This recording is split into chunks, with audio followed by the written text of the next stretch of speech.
talking about quarantine dating. This bitch has arrived. But we've got Serena fucking Kerrigan right here. Truly, I honestly think like this is the time to date. What is one of the worst dates that you've been on? Dating is a hot mess. I live by this principle. If a guy likes you, you will know. And if he doesn't, you'll be confused. I was like, no. All I care is like, I want to make people happy, laugh, and be empowered.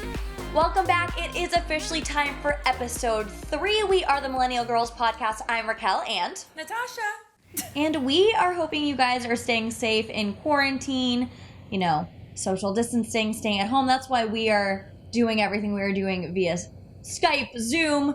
Thank God for technology, right? Yes, for sure. I feel like I'm going to be meeting a lot of people online. Yeah, and speaking of quarantine, clearly I got a little bit bored with the blonde hair, guys, but you know, sometimes you need a little change up. Hopefully you can actually like distinguish my face from my room.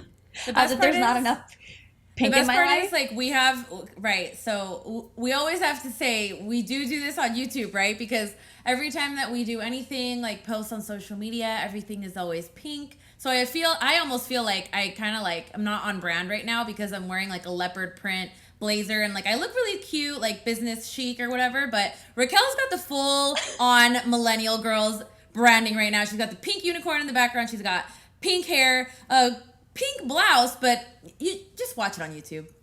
She looks cute. I'm bored. You know that millennial pink is actually a color? Really? Yeah. Millennial pink is actually a color. Mm-hmm. I didn't know that, but this explains everything about my life. I feel like in this moment right now, everything just made sense. You just found your identity. I literally just found my identity. Everything now makes sense for me as a person. Wow. It took 27 years in quarantine, but we figured it out. I guess, it happened eventually. I'm actually really excited about this episode, guys, because we've had a couple different kind of episodes for you. Episode we had with Sammy Arriaga, country singer. It was kind of heavy. We talked about, social media bullying and just standing up for yourself. The first video was an intro to us as Millennial Girls. This episode is so much fun. We are going to have a very special guest. And we're going to be talking about quarantine dating or just how everyone's coping with everything. And she is so much fun. Natasha's obviously engaged. Show the ring, girl. Yes. I don't know if I can contribute to the dating conversation, but I will say that I've had my fair share of single life stories. So I can hang. I'll tell you that. Oh, yeah. And Serena Kerrigan is our guest, and she is a riot. She's all about women empowerment and confidence, which I feel like is obviously so on brand for us. And I feel like right now, obviously, our demographic is mainly strong, independent ladies. So this is going to be a good one. I'm the single. She is the snatch. That is going to be the name of this episode. Love it. We were talking about having Serena on, and I was like, I already have a name for the episode. I'm pumped. So she came up with the term kind of quarantine boyfriend. So we're going to be asking her about that. She's been doing a blind dating show on Instagram Live. She's in it to win it. And I am all about this content because it is so relatable and so funny. And Natasha, I'm really excited to see the responses we're going to get from girls for sure. and ladies, because I feel like they're going to be like, oh my God, I had a quarantine boyfriend, or I was doing this weird like quarantine dating thing. And I'm definitely not.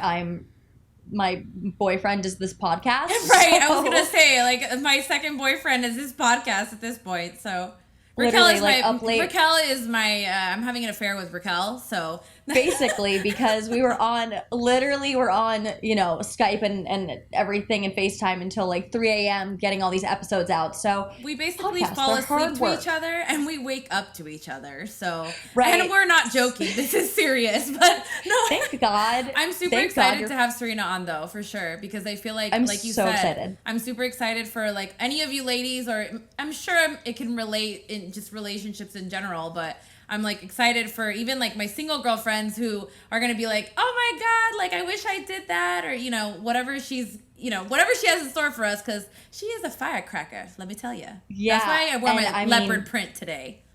That's why I decided, I was like, well, if I dye my hair pink, at least it's for the episode with Serena, because she is gonna, understand what's happening right now in quarantine. So, all right, Natasha, I think we should just bring her on. I think this is going to be such a fun-filled episode that we might as well just get straight to her. What do you think? Let's do it.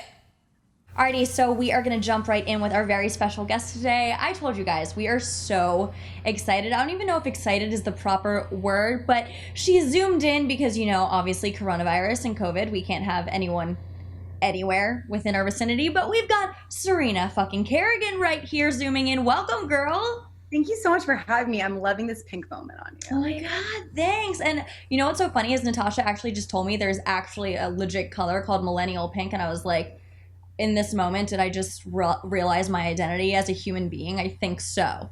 It's perfect. Thank you. Quarantine, the roots were so bad, I had to do something. As a fellow blonde sister, you understand what that is about. It's painful. It's painful, but you know what? We're just going to roll with the punches here in quarantine. So, okay, you are killing it right now. You are a content creator. You are the queen of confidence. And I have to ask, did that always come from like within, or did you have to work on that? Because I know even with myself and Natasha, as we get to this point, we're both radio personalities in Miami. Growing up, you kind of have to discover who you are.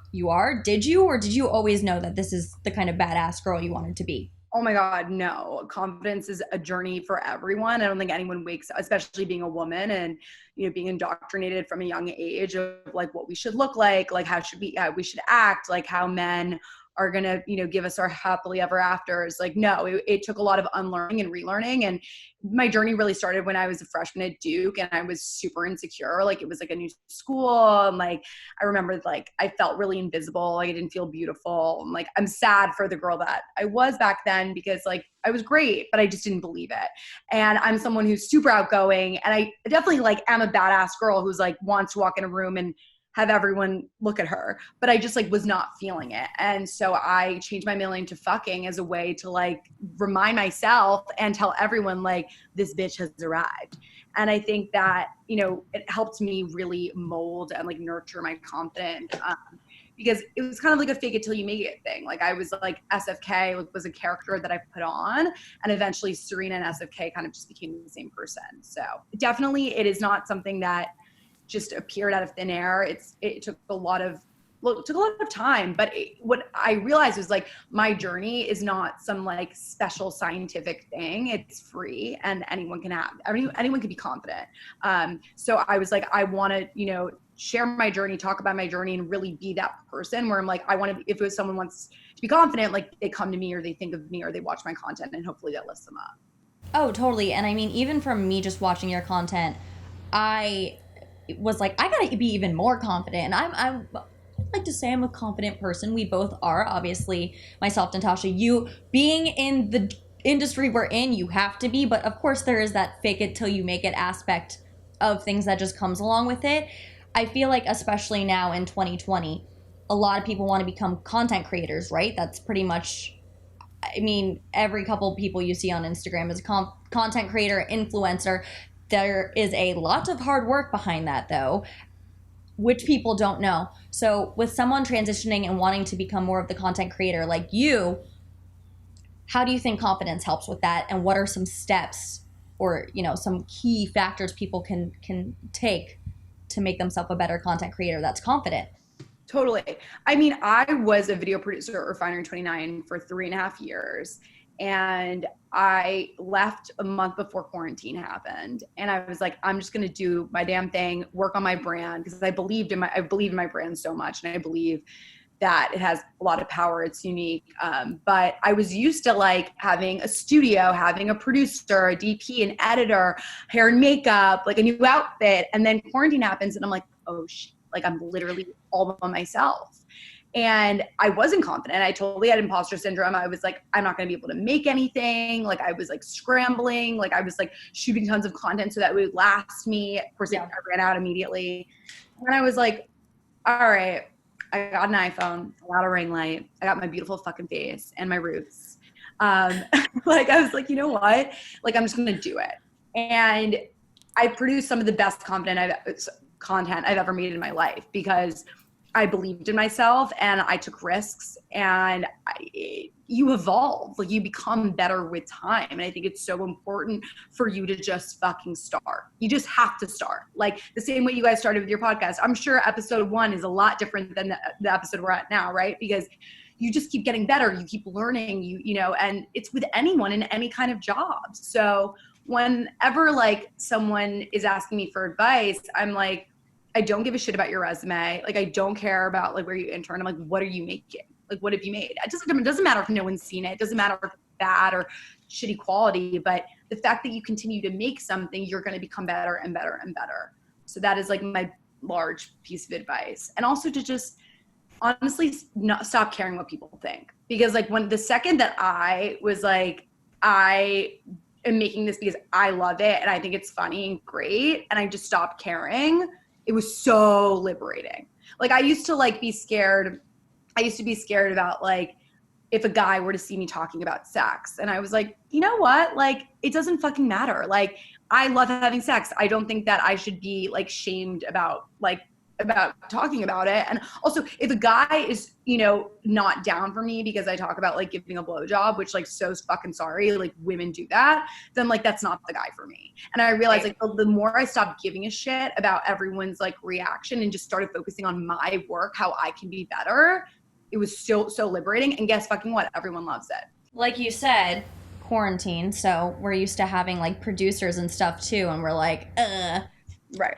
Great. But that's the thing, it's like you're still doing it, right? And I think for me, it was like, I realized I was like, I can do all of this. Like, I don't need like all of these like resources. And I really do think too, like the more limited you are, the more creative you'll be and the more you'll think outside the box and the better your content will be.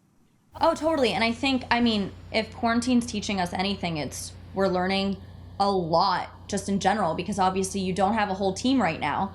It's us or yourself. So I feel like there's a huge misconception with becoming a content creator that's like, oh, well, you have people help you do, someone edits for you, we were up until 3 a.m. last night editing our episode 2. It's yourself.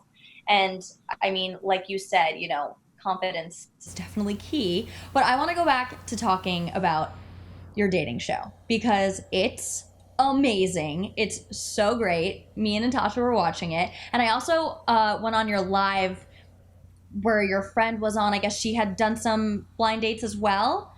So there's just so much going on, and it's very relatable because I know Natasha had mentioned her friend was talking about quarantine dating. Even her fiance's daughter was like my quarantine boyfriend, and you kind of came up with the term Corona boyfriend, yeah. Corona boyfriend. So how did that happen? It's so funny. It was literally like right before New York City went into lockdown. So I think it was like the second weekend of March, and my roommate like bounced to Connecticut to be with her family. And I was like, I literally just posted a story. Like it wasn't even like quarantine yet. And I was like, do I need a Corona boyfriend? Like, do I need someone like, I feel like I was like, I'm someone who's like super empowered. Like my main thing is like, I'm a career oriented person. I'm not in the mood to find a relationship right now, but obviously quarantine changed things. And I basically defined a Corona boyfriend as someone who like, maybe like you dated in the past and like it kind of fizzled out, or like maybe you wouldn't really want to continue dating them, but within quarantine, it's a different story. And then when quarantine ends, like the relationship ends. But time just like flew by and I couldn't lock someone down. And I felt a lot of anxiety in the beginning. I was like shocked with how someone like me feels super self-sufficient and independent and happy to be alone felt super lonely and anxious about being alone. And it really kind of rocked me. Like I was like, wow, like who am I? Like, am I, you know, a fraud? Like, am I secretly actually really unhappy? Whatever. And I did a lot of research, and it's completely normal to have that anxiety, especially given the situation that we're in. And, you know, I realized also it's actually just like a really good time to date because like, yeah, at the time we don't have to like meet up. There's no like logistical planning. Like you literally could wear fucking sweatpants. Like you could go on 4 dates in a night. You don't have to worry about the bill, or is he just trying to fuck you? Like there was just so many things that I feel like have limited me in the past because I'm so busy that I'm like, wait, like this could be great. And I was just like, I remember it was a Friday night and I was so bored because I'm usually like blacking out on a Friday. Like I'm like getting bored. And I was like, White Claw. Right? White Claw. Wait, what if I like started just dating people like live? Like, I love live. I did a lot of live content at Refinery 29. Like, I know the format very well. And I'm also like, for me, it was like inspiring women too. Like, FaceTime dating isn't that crazy. It's not that scary. It's actually great because like you'll know immediately if you connect to someone. In fact, like in the future, I feel like we're all going to start pre-screening dates instead of wasting our time going like 4 hours of our week like on a date. Like now we can just like be like, yo, let's fucking FaceTime. And I think that what it does too is it empowers women. Like if Serena can do it in front of 30,000 people for 2 hours, then I can do it alone in private with a guy. You know what I mean?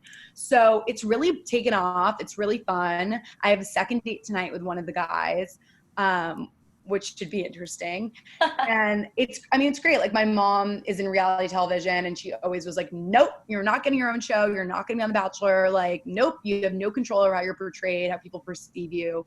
Like, absolutely not. And I just think it's funny that I was like, okay, like, well, I'm going to make my own that. And she totally supports it because I'm in complete control, right? Like I decide, I mean, I don't know who I go on dates with. I do have a producer to vet them because I think there's a really fun element of the fact that I just have no idea who I'm about to talk to. Yeah. Can you tell us a little bit about the behind the scenes? So like, how do they get chosen? And then like, do you know anything about them or like, tell us the process behind the whole thing? Right. So, and just to give some background, it's called Let's Fucking Date. It's every Friday at 8:30 p.m. And I do the date for an hour. And then after I have an after show where people call in, and we've had like Chris Appleton call in. We've had Ariana Madix from Vanderpump Rules. We've had like fun celebs like chime in. Cause like it's an addictive show. Obviously I want to get you guys on the after show.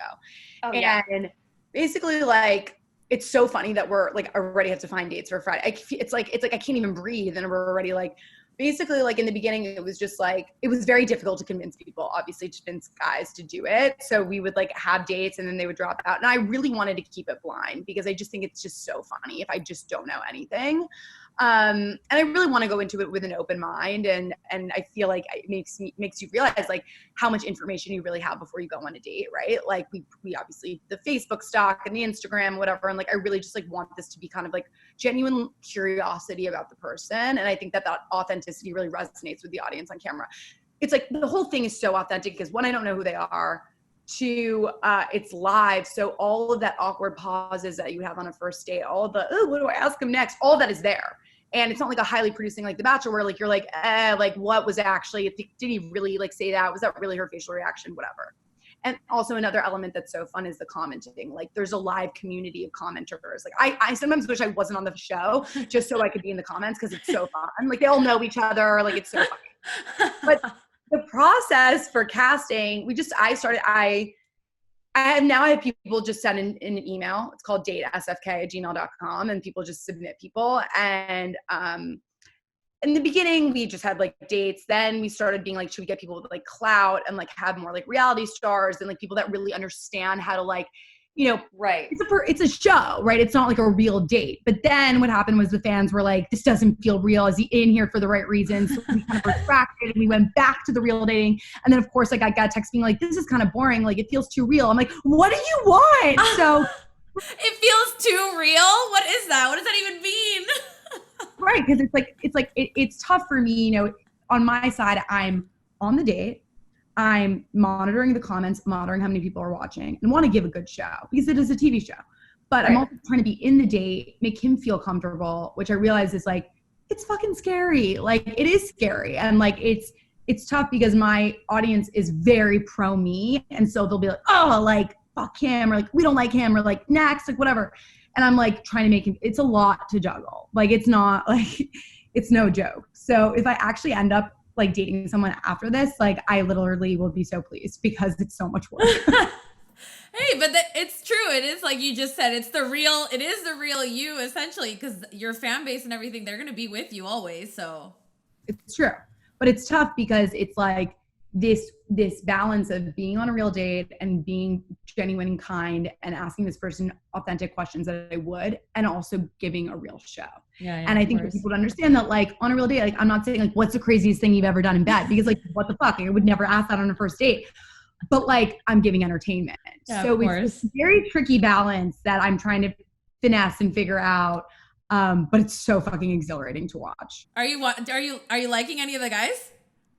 There has been like, you know, I have to say, like, there's been two guys that like, one of them is a total sweetheart, and like we FaceTimed after, and like then he like appeared on the after show last week and was like, hey, and I was like, wait, what?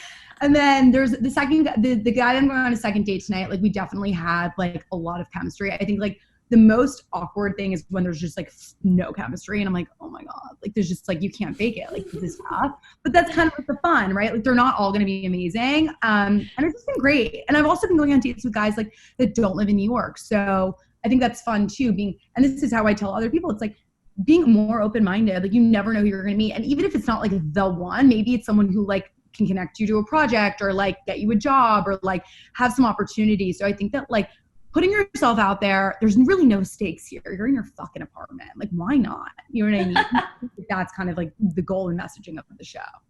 I think it's so great that you're doing it as a show, because at least for me too, even dating in real life, I've totally had people take advantage of the situation of being an on-air personality, like 100%. Like I've been on the date where someone's been like, so those tickets for those concerts, and I'm like, check please.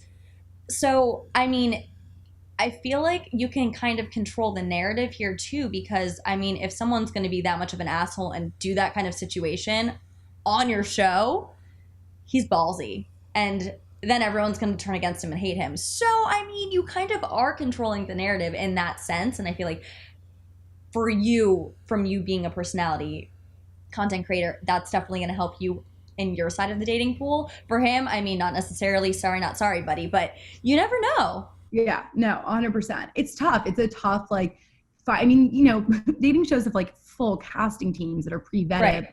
My producer is doing this for me as a favor because she thinks it's fun. So it's like, I am truly like, it's a very like hands-on thing. And it's also tough because I don't want to be involved with the selection process, but I'm also like, it's tough and it's fun. And I think it's just like, all I care is like, I want to make people happy, laugh, and be empowered. And I feel like I'm doing a good job of that. But it's funny how they're so invested. They're like, so wait, so what's going on? And I'm like, oh my God, I haven't even thought about that guy. You're like, who's that? I forgot about him. So it's like, I'm like, oh my God, like I have to also take this seriously because people are like, they want me to find love. It's adorable. But I will say this, like, I don't know. And I'm not saying no. I'm saying like, I don't know if my type of guy is going to be the guy that's like down to be on a live dating show. So you know what I mean? Like, yeah. I don't know if like I like it that, but I also like, I'm an open-minded person. So we'll see. I'm like, all I'm thinking of is The Circle. Like, what's the name of that couple that everybody was rooting for from the beginning that you're like, how are they going to be? No, not The Circle. The other one, Love is Blind. Love is Blind. Sorry, Love is Blind. Love is Blind that show is, I mean, yeah, I really want to get Mark from Love is Blind on my dating show. Like, he was one of my best guys. I would love to get him on. Poor Mark. Poor Mark. See, like, poor Mark, but I'm his age. Like, it would be great. Yeah, I'm his age too. So, I mean, that's the thing too. People are going to relate to us because when you're in our millennial, you know, generation, like, dating is a hot mess. Like I know my friends have their stories. I have my stories. She has her stories, and now she's obviously engaged, so it's a different situation. But it's a lot going on because normally in real life, we don't have time. Like, we're workaholics. You know what I mean? So to even try and go on a date, like, I'm sorry, I'm totally the type of person that if I'm spending and investing my time with you, like, you're lucky because we're working 24/7. If we're not working, we're not an event for work. It's not. If we're not in an event for work, I want to just be with my friends and chill and just like let go and dance and drink White Claw. So, but that's why like I say it's like now is a really good time to put yourself out there because really there's like not that much on the table and you have the time to do it. And I found a way to somehow connect dating and work into one. Thank God. Yeah, I mean, birds in one stone. Does this mean that we're crazy that you're trying to figure out a way to even do that? I mean, I think it's brilliant because we get the whole work thing. So I just like don't have the fucking time, and it's such a shit show. And like, but this is the thing. Like, for someone like me, like I was like, I know that I'm not I mean, I just don't see that I'm going to find my person in like my late 20s, early 30s. Like, I'm okay with that. Like, for me, like, it has to be career. And I know you guys are the same way, but Same. like, this bitch has a fucking ring on her finger. So She got lucky. You're doing something right. But like, I don't know. I'm just having fun. Why not? Yeah, no, I mean, and that's what you need to do because like you said before, you know, everyone kind of went into quarantine and was freaking out. Like, I have so many friends who either fled New York or they're stranded in New York or in LA, and everyone has gone through this different wave of emotion through quarantine. Like, at first you're like, oh, it's fine, it's a flu, and then you're like, holy shit, it's not a flu, like, it's a pandemic, and then we're like going through all these things. And even us, we were working up until 2 weeks ago because we're media, so when we couldn't come to work anymore, we're like, this is bad, this is really bad. So then we kind of were like, oh my God. Well, no, the best. What is going on? The best is being in Miami. It was more like when Club Live and Story were closed, we're like, okay, this is real now. That's when we knew. Like, when I had to announce. Before the lockdown, like literally like at Space till like 8 a.m. Yeah. Like literally, like when I say like if there's one person that had corona there, we all would have, all of us, because it was just like the most, you guys have obviously been, it's like a mosh pit of fucking everything. The station we work for is an EDM station. So we had all these plans for Music Week. We were like having our own rooftop parties. We were going to be like, we were official media sponsors. Like as every day was happening, I was like, okay, no, wait, Ultra's canceled, but like, it's fine. We're still going to have the rooftop. Oh, the rooftops? No, the pool parties are still going to happen. Literally, I kid you not, the day I walk into the station, Natasha looks at me from her phone, like, she goes, Live in Story are closing. I was like, no, like, it was like slow-mo. I was like, this is it, the end of the world. It's official. We were supposed to be in the jacuzzi with Diplo. That was in her head. That's what we were doing. Like, I'm going to interview Diplo in a jacuzzi. Beyonce loves that. Yeah, like, that's what's going to be happening. It's fine. Like, yeah, I agree. You know, I mean, I so everything you're saying, resonates with me so much, but I really like, I had that freak out like that first weekend when I was like, who do I fuck? No one. And my roommate's gone. I'm like, fuck. And then I was like, you know what? Like, you can't get upset about what you can't control. I'm like, so I'm like, what? I can't. Like, this is happening. This is our new normal. And you have to pivot and you have to fucking go for it. And you have to make content if you're a content creator. And like, you just have to go and do it. And like, I just find that the people that still are like, well, like maybe it'll end soon, or like the ones that are like the most anxious, like feel like they can't like stop sitting around and waiting and fucking get it done. And like, that's to anything in life, right? Like, if you want something, make it happen. No, I like that approach too, like, especially because in this time, like, you would never think to adapt yourself in the dating world too, because you'd think, oh, okay, I'm gonna adapt for my work, I'm gonna work remotely, blah, blah, blah. You wouldn't think of dating. So I have friends that I was just telling Racquel before we got on, one of my close girlfriends, she was messaging me, we were talking on FaceTime, and she's like, well, you know, I've been having a lot of dreams lately with, you know, this guy and that guy. And I'm like, well, do you know them? Like, are they strangers? Or like, are you making them up? Are they real people? Are they your friend? So like, you know, everybody's, you know, having their moment, their dry spell or whatever it is. And I'm curious to know, like, you know, I feel like the biggest question I want to ask you, there's two, is like, one, what's your biggest advice for girls maybe who aren't like so in the career, but they still are single, they want to date, they want to have fun? Like, what advice do you give to kind of just like the average girl who is sitting around at home not knowing what to do? Yeah, I mean, I think it's just fucking do it. Like, get on the apps. Like, apps are not dating apps, they're introductory apps. Like, I think that's kind of like the misconception here. Like, the app you match, that's nothing. That's like the equivalent of going to a bar and making eye contact with a guy. Like, you need to get in the date immediately, and the way to do that is through a FaceTime. Because if you can't last 45 minutes on a FaceTime with this guy, how is he gonna be your boyfriend? Yes, maybe for the first couple minutes it's awkward, but like, chances are it's not. You have so much to talk about. One of the things being a pandemic, I think that the fact that we have a universal experience that everyone is experiencing together is a really great entryway for conversation. Two, you're going to talk about things that are way less surface level. Like, you're going to be like, do you know anyone? Like, oh my God, like, I'm really anxious. Like, yeah, my dad, my mom, my aunt, whatever, where is your family? Like, those kinds of conversations are way more intimate than you would have probably on a first date. Two, like, literally, like, I think that it's also an equalizer. Like, a FaceTime, like, you can end it, he can end it. Like, you don't have to worry about like, if he got you another drink, like, I feel bad, but I want to go. Ooh, like, how do I tell you? Do you have an easy out? Oh my God, I think my kitchen's blowing up. Oh my God, sorry, I have a Zoom. Gotta run. Like, it's so much easier to exit, which I think is really empowering, because it's like not that big of a fucking deal, because you never have to see them again. truly, I honestly think like this is the time to date. Like literally fucking set it up, do 4 FaceTime dates one night, 30 minutes, have a drink. And like, there's just like no, just do it. Yes. Change outfits. Change outfits if Or you want. don't, like, or fucking don't. Like, you know, I just think like it's really truly, it takes so much pressure off. I believe, you know? And if a guy's like, I feel weird about FaceTiming, then like literally buy like what your ring light isn't here from Amazon. Like we've been here for 2 months. Like let's fucking go. I love it. Yes. I gotta ask you, what is one of the worst dates that you've been on? Oh my God. Well, one of the first ones, you know, the guy and I really, like, he was a total fucking asshole. I'm like, was just like really, it felt more like an interview than a date. And it was really weird. And then I kind of was like not down, obviously super respectful.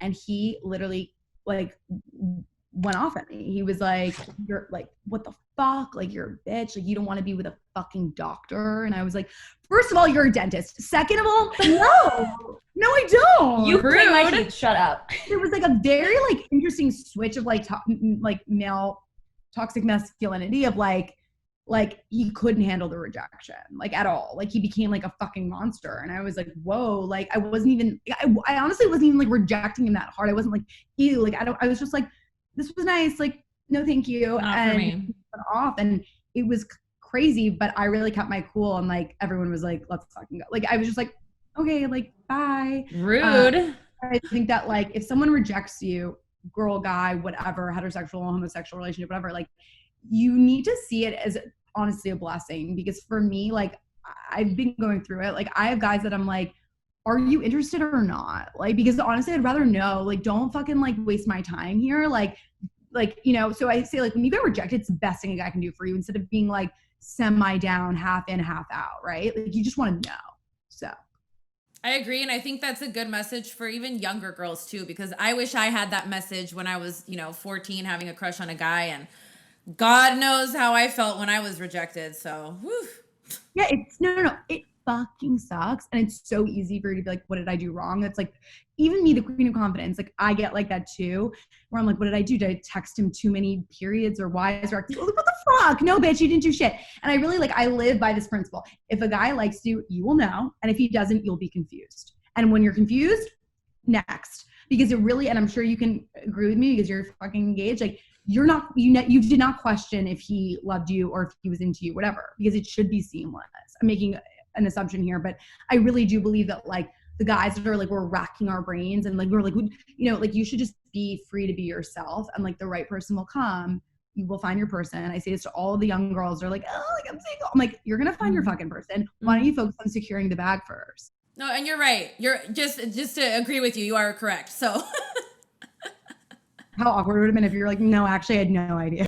Awkward. Next question. Yeah, totally. I was totally confused and I just said yes, No. He definitely, that was a huge thing because I had been single for a couple of years before I had met him too. So I was doing the dating app and that, all that stuff. I went in that world and I had fun and I met a lot of different people or whatever, but it was the same thing. I had that same approach as you guys where it's like, oh, maybe you could take it as an opportunity for just a friendship. Like, it doesn't mean that it has to like go somewhere romantic. I mean, obviously that's your goal. And then you meet your assholes along the way and your dirt bags and whatever. But yeah, no, when I met him, I mean, it was like one of the first things, like I was like, if I'm going to go with somebody and I want to like actually settle down or even just get in a long-term relationship, I was like, yeah, it's got to be somebody who gives me that security and that validity. I mean, it can't be like this wishy-washy, like, are you a player? Are you not a player? Are you committed to me? Are you not? Are you texting me? Like, are you not texting me? Are you reading my messages? Are you not? Like, I can't with that. I can't. And I think that like we overcomplicate it and because we don't want to believe the truth, that we don't want to like say like, he's just not that into me and like move on. Like, so we like overcomplicate it and we're like, but he did this, like he did invite me over. Like we locked eyes. Like, I think I got the eyes and it's like, no, bitch, nope. Like he's not texting you. He's not trying to see you. He doesn't want to be with you and like, just move on and move forward and the right person will come. I think there's a lot of like self-validating too that you try and give yourself to make yourself be like, well, I mean, this happened, so like obviously, or even I feel like too, it's like in our 20s, you want validation from your friends too, and that is just something that you should stay away from. I always keep my dating life very private. Like I never post about it just because we're such public people. So I like to keep like that at least for myself. So that way you don't have the entire fucking world posting about it. Like I don't need your opinion on that. What are your opinions on guys like sliding into the DMs? Because obviously you're a public figure. It's going to happen all the time, especially with the show. And just again, with like the self-validation from your friends or your family, like this is your life at the end of the day. So what advice do you have to give to guys, girls within that aspect also? Like, it's funny, like the dating show is so front facing. It's so public, but like I have been speaking to someone like, you know, on the side and like who I didn't meet from the show, who I actually was dating before. And like, I would never like, you know, I would keep that really private and separate. Cause I agree. I think that that's sacred. And I think that the only thing you're doing is inviting people to give their opinions and to validate the decision for you. And that should just not be the case. And in terms of just like, when you mean self-validation, do you mean like telling your friends about a guy and them liking the guy? Like, what do you mean? Yeah, I think that because that I know so many girls like when I dated my ex last year, everyone was like, so when are you gonna post a picture about him? Like and I'm like, why do I need your validation that like this is my business? Like if your friends are like that, yeah, I just think that those are good friends. Like I think that your friends are going to respect what you want to do, and also your friends are going to like whoever's making you happy. Like that's what I realized. Like all of my friends' boyfriends, like the ones that I really love, are the ones that they're so genuinely happy. You know what I mean? And that's what I care about my friends. So even if the guy isn't like their cup of tea in the real world, like if he's making me happy and he treats me well, then like everyone should support it, right? But I think that in terms of like posting and that pressure and the labels, it's just like, it's all smoke and mirrors, because I really honestly think that if you feel secure in your relationship, the guy doesn't even have to text you every day, because you know where you stand with him. And I think the idea of like posting and all that, it's just like, it's like what you said, it's about getting the validation from everyone else, getting the comments and the likes and the like, you know, but you don't need that if you're truly secure in how you feel. Yeah, I mean, I think that's something that with social media has kind of warped also the dating world, because everyone's like, oh my God, is he hot enough to post? I have to post this picture. And you're like, take a deep breath. Like, you don't need to post a picture every second. I mean, Natasha's engaged. She doesn't post a picture with her fiance every second it actually took us time to even get to that point too, because it's one of those things where I think everybody can relate, where like you might have that one relationship where you posted too much and then you mute yourself because afterwards you're like, oh shit, like I went too public, now I gotta go real private. So in my case it's become a balance. But that happened to me too. That happened to everyone. I like went off and everyone was like, I can't believe you guys broke up, you guys were like so happy. And I was like, no, we fucking weren't, bitch. I also think that that's another thing. Like when you are unhappy in a relationship, you tend to over project, like we're perfect, everything's fine. And it's truly the relationships where everything is so stable and amazing that you don't feel the need to have to share it to the world, because you know in yourself that it's true. I mean, I think that's just everyday life too. It's like when you see the people posting the most or doing this and they're so happy, like when you sit down with them, it's happened to me. You're actually just like, wow, there's so much going on. Like I'm putting up this front. So I think that's something to kind of balance as well with life, with dating, is like, if you're unhappy, don't post that day. If you're happy, post that day, but don't vomit it all over social media. Like, you know what I mean? You don't necessarily have to. That's kind of what I've done. I have friends where they'll be like, I'll like vent to them about something. Like obviously relationships aren't perfect either, but it's like, in my case, I'll say something like, oh, you know, this happened between us or whatever, I'm venting. And then they're like, wait, but yesterday I saw you so happy and laughing. And I'm like, I know, because we were joking, but like, it doesn't mean that like tomorrow we can't get in a fight. You know what I mean? 100%. I have to say my posts on social media that have always done the best and had the most engagement are the times where I'm like being fucking real and being like, I'm not 100% today. Like I'm anxious. Like, and I think because people are like, oh, like you're always on, like we just assume that you were always happy. And I was like, hello, I'm a human fucking being. So I think like, you know, showing that truth, up to you though. Obviously I think like you have to have a balance, because then if not, it feels kind of like you're seeking for attention. It's tough. Like it's tough to be a very public facing person. Like it's just like you have to think about things. Your life is your work is your life, and you know you want to share because people want access, but you know you also want to keep things private. It's a total balancing game. Yeah, it's definitely an interesting situation. I feel like people don't always see that side of it. I mean, it's like anything else. Like you said, you're a human being, you're going to have emotions. But I think that's also why this dating show works so well for you, because like you said, you're honest, it's not scripted. I mean, you guys got to watch it. It's so good. It's so funny. So wait, what happens if you like next week have a guy and you're like obsessed with him and you fall in love and happily ever after? Like, is the show over? What do we do then? Bitch, I don't settle. Like, no, like, fuck that. I'm going on a second date tonight because the date went well enough to do that. I think, me and my friends were literally fucking dying. We were like, oh my God, like, what if, like, when the pandemic ends, like, we, like, fly all the guys, like, into a room? I'm screaming. I actually, like, freaking the fuck out. But, like, it would be so funny. So, like, I just enter and I'm like, hello.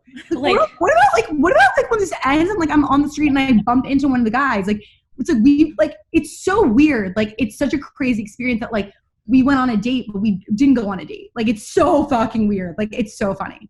So if I fall in love, like, TBD, but, like, doubt it. But we'll see. Like, I'm also not going to settle. Like, my 20s are for fucking figuring it out. So we'll see. Yes. Preach, sister.